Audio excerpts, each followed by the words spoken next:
یہودی غلام بچہ بیمار ہوا جو آپ کا خادم تھا، آپ چل کے اس کے گھر گئے،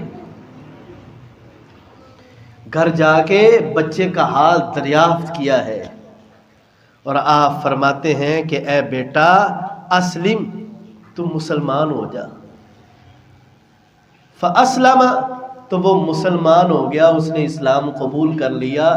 جیسے اسلام قبول کرتا ہے تو یہ جان حلق سے جدا ہو جاتی ہے، وہ خالق حقیقی سے جا ملتا ہے۔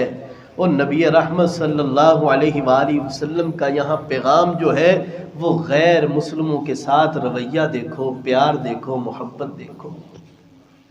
ایک مرتبہ ایک کافر مہمان رسول اللہ صلی اللہ علیہ وسلم کے پاس آ جاتا ہے، کافر ہے لیکن نبی صلی اللہ علیہ وآلہ وسلم کے پاس مہمان بن کے آ گیا۔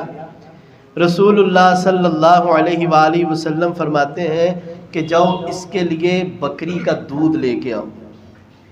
ایک بکری کا دودھ لایا گیا، وہ پی گیا، دوسری کا، تیسری کا، ایون کہ 7 بکریوں کا دودھ لایا گیا، وہ 7 بکریوں کا دودھ پی گیا۔ اگلا دن آتا ہے وہ مسلمان ہو جاتا ہے۔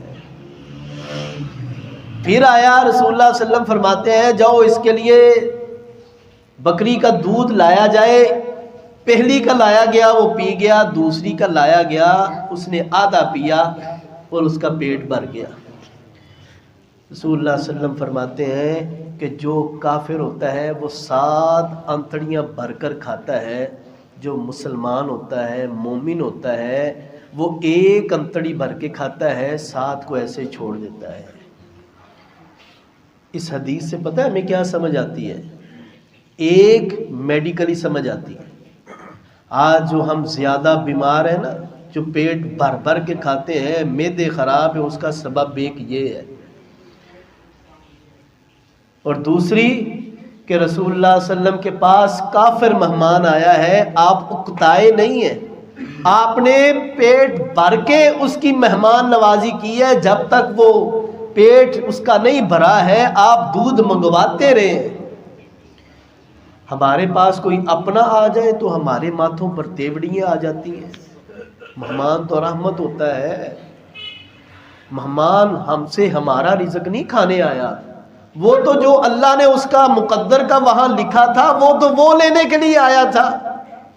تو ہم نے اپنے ماتھوں پر تیوڑی چڑھا لی کہ لو جی آج کرن آ گیا ہے ہمارا نقصان۔ یعنی ہمارا اللہ کی رحمت سے نا امید ہو جانا، توکل کا ختم ہو جانا۔